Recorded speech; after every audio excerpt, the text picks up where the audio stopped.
I am sick and tired of women judging themselves on a scale of 1 to 10. And again, it comes back to this whole who run the world girls, kind of, Beyonce. That's great. But the problem is the standards have changed for women, but they haven't changed for men physically, right? Let me say that again. The physical standards for women haven't changed, have changed, but for men, they haven't.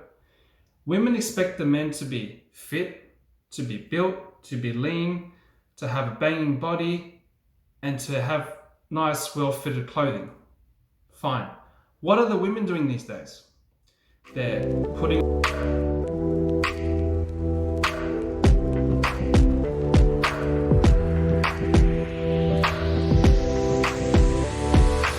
What's up, ladies and gentlemen? This is Thomas and Tones bringing to you the Datework channel, and I'm here to bring to you something that's a pressing issue with high-value dating, and especially with women.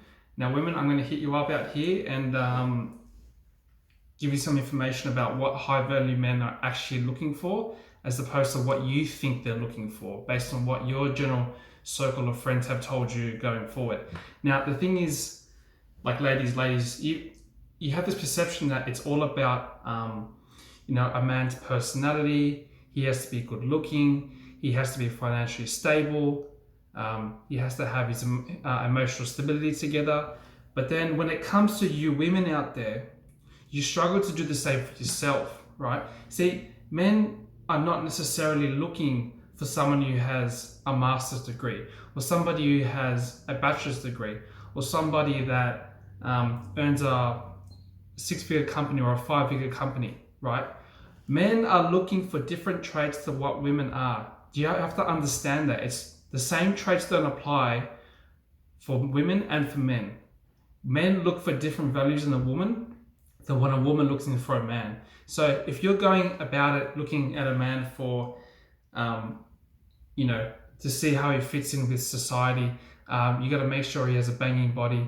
You got to make sure that he's emotionally stable, financially well off. What are you doing? Where's your accountability? What are the women doing for the men's sake, right? And I'm speaking for my fellow men out here, right? I'm trying to help you guys out. I'll tell you women, I'll show you with you a tip, right? Men are not looking for, obviously, the same qualities that you are looking for. This is what men are looking for, right? Men want a woman to have feminine qualities. Now let me go through this. Men want a woman to have feminine qualities. Depending on the masculinity of the guy, right, it varies. If you're a high-value man, generally high-value men have what certain qualities? High-value men generally have more of an alpha demeanor. They take control of their life and they don't bitch and moan about issues, or they don't whine about and complain about their problems that are happening. They just realize the situation, they figure out what they have to do, and they get their shit done, right? Alpha men and high-value men don't have time for emotional instability. They don't have time for gossip. They don't have time for whining. So they go and get their job done, and they get it done the most efficient and best way possible that they know. It might not always be the best way, but it's best possible way. Where am I going with this? Right. So as a woman who's looking for a high value man, you need to be more feminine to counteract his alpha dominance, right? You can't have the switch, and you can't be the same level of dominance. You can't have a woman who's super independent, wants to have control of her full life, right? Ain't no man needed in her relationship, and then somehow want to be with a high value man. Guess what? It's not going to fucking work. It's not. It might initially while you're in the lust stage, but when the compatibility of working together, it's not going to work long term. And I'll tell you what, ladies, all right? If you're looking for a middle class man, or a slightly lower class man earning 50 to 100k per year, general average salary of a man, then he may settle for someone who has a balance of alpha and feminine qualities in a woman, right? I personally, for myself, I prefer a more feminine woman because I'm quite dominant and I'm quite controlling about my life, in the sense that I'm a go-getter and I don't fuck around and I don't waste time. and I don't let people's emotions drag me down to where they need to be. I don't rely on others to build my success. I build my success on my own.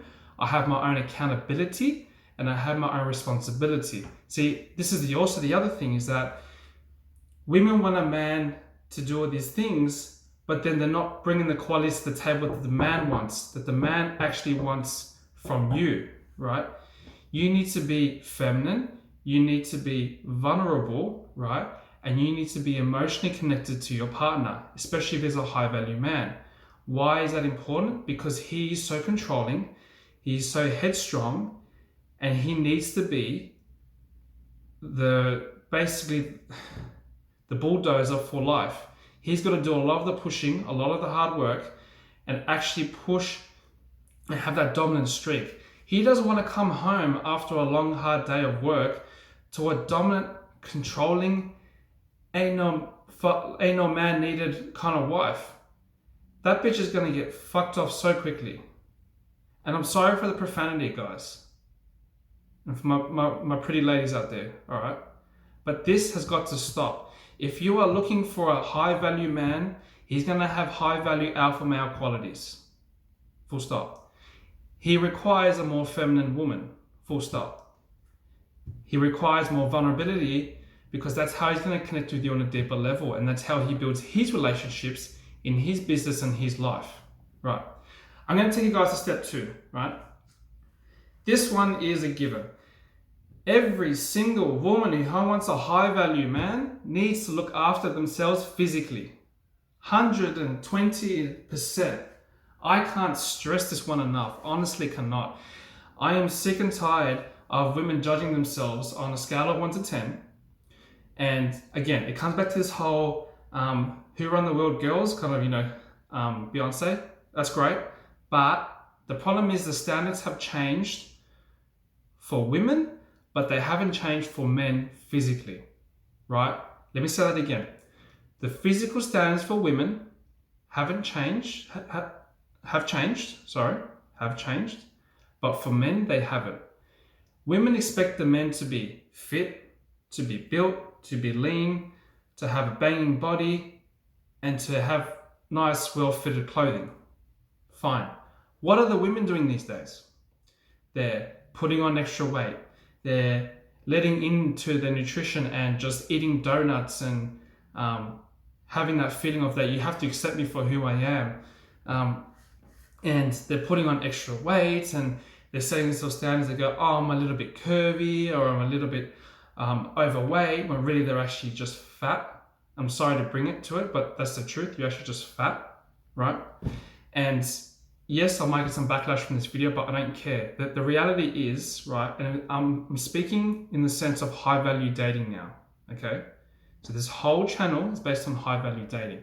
If you're looking for a high value man, 99% of the time, he's looking after his physique and his nutrition.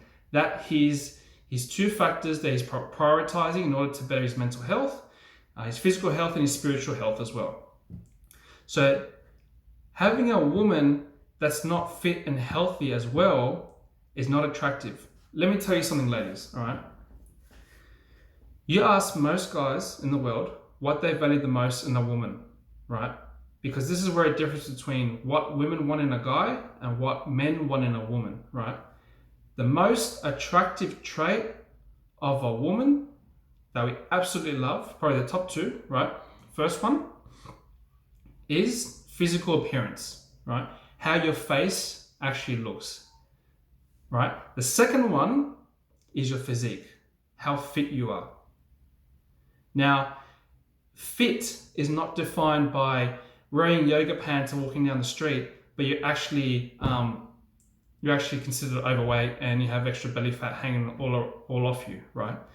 Fit is someone who's obviously not necessarily a gym junkie and has ripped abs and all that, but clearly looks after themselves. Clearly they have a nice body, they have a slim waist, they're curvy, but a nice shaped curvy, like they actually work out, because that's just based on genetics, right? But not an example of curvy where you're actually just overweight and you consider yourself curvy because you have extra mass going on. This is, if you're trying to attract a high value man, this applies. If you're trying to attract someone a bit lower, like, I wouldn't say lower value man, but someone who doesn't push themselves as much in their everyday life, you get what you're given. Ladies, if you want a high value man in the top 5% of men in the country, you have to be in the top 5% of your physique. You have to be in the top 5% of your education. You have to be in the top 5% of your self-work and your self-improvement on yourself, right? This brings me to my third point. Nutrition. Okay, here we go. The same applies, right? Working out and being physically in shape is 80-20, right? 80% of it is nutrition, 20% of it is actual working out. I know this, I've experienced it because I'm actually becoming a personal trainer myself, right? There is no excuse to say, okay, yep, I can have the extra McDonald's or I can have that extra donut. Everyone has self-control, but this is the problem, is that with the modern day society and modern day dating, is that the standards are different for women, right? And the standards are like this for men, right? So we have to work out, keep in shape, and look good for our future dating partners, while the women get away with having extra donuts, eating that extra cream, that extra whipped cream on that coffee, or having that extra banana bread. And what? We're supposed to just sit back and accept it and go, yep, but you got to accept me for who I am. Cool. I accept you for who you are, but you're not dating me. You're looking for a high value man. He won't tolerate that shit. He's got a life full of business, a life full of communication, and a lifelong community who support him because of his stubborn, dominant demeanor, but he actually gets things done. He doesn't have maybes in his life. He has yeses or nos. That's it, right? So it's really important. Health is a priority. It's actually number 1 in terms of your physical fitness, and then workout number 2. Obviously in conjunction with both, and no neglecting of one or the other in order to get the ideal result. But you have to practice both in order to make progress, right? That's the important part, right? No high value man is going to want a woman that's overweight, period. Absolutely, period. He is a reflection of you, right? And you are a reflection of him. When he's holding your hand in public, he doesn't want to feel embarrassed. He doesn't want to feel settled. He wants to be proud of the girlfriend or the wife that he has standing by his side, right? You have to understand that. He's also looking ahead to see, okay, can I potentially have kids with this girl, right? I want to make sure that as my future wife and future baby mama, that she is going to stay fit and stay in shape, because she wants to have the best life for not just, for her representation of her identity in the relationship, but also to have the best life with her kids. She needs to be an amazing role model for the kids, right? In order to, when moving forward, because those kids are going to grow up with a role model of someone that is well-educated, well self-improved, and has done all the physical work, and your kids will see that growing up when comparing apples with apples and other individuals in this world. All right, before I leave off, guys, and I get too into it, I'm going to tell you one more, all right? Point 4, I'd probably say, is you've got to make sure she has emotional stability, okay? A lot of individuals these days, and this is not just women, but it's also guys, this is directed towards women though, right? Women need to understand to emotionally be more stable, right? What do I mean by that? Okay. In this day and age, we have Uber Eats, we have Menulog, we have, Pizza Hut, Domino's. We can order anything on eBay, and we can order it, and within maybe 2 to 3 days, or if it's food, within a couple of hours, it's at our desk, at our table, in our living room, right? We are so possessed with having instant gratification that we actually don't do the self-work in order to improve ourselves internally, right? The real characteristics of who you are as a person comes from internally, right? So emotional stability comes from understanding those qualities, understanding those characteristics that make you either triggered, that make you insecure or give you fears, and breaking them down one by one and actually physically working on them, right? whether that's emotionally venting, which is what I do through meditation, going to the gym to work it out, or just speaking to somebody, having a counselor or a community to actually bond with as well. This is extremely important. Men don't want to be dealing with a woman that's whining, that's constantly complaining, that's constantly reactive but not proactive, right? This makes a huge turnoff in a relationship going forward, right? This is essential, right? We don't want a whining woman. High value men don't want whining women. They have enough shit on their plate coming home from work, hustling away at their business or doing their extracurricular activities, right? We don't need a whinging woman. We understand everyone is reactive. We understand everyone has their moments, but it's being aware of those moments, understanding them, stepping back and actually reflecting on that to not be like that in the future. If you're going to sit there and say, I feel entitled for what I am currently doing, then good luck to you. Honestly, you think you're going to be entitled for being your reactive self and the man's going to accept that? Some men might, but they're just giving into that attitude that you have. They're accepting you for it, which is actually kind of poisonous because they're accepting you for that version of yourself. So you shouldn't be like that. You should be working on yourself, and no one deserves to be reactive. That is your responsibility, and that is your accountability that you have to take control of. All right, guys, thank you very much. Please listen to my podcast. I'm now on Apple Podcasts, Spotify, full video on YouTube, and I have a reel on Instagram. All right, guys, I'm out. Have a good one. Woo!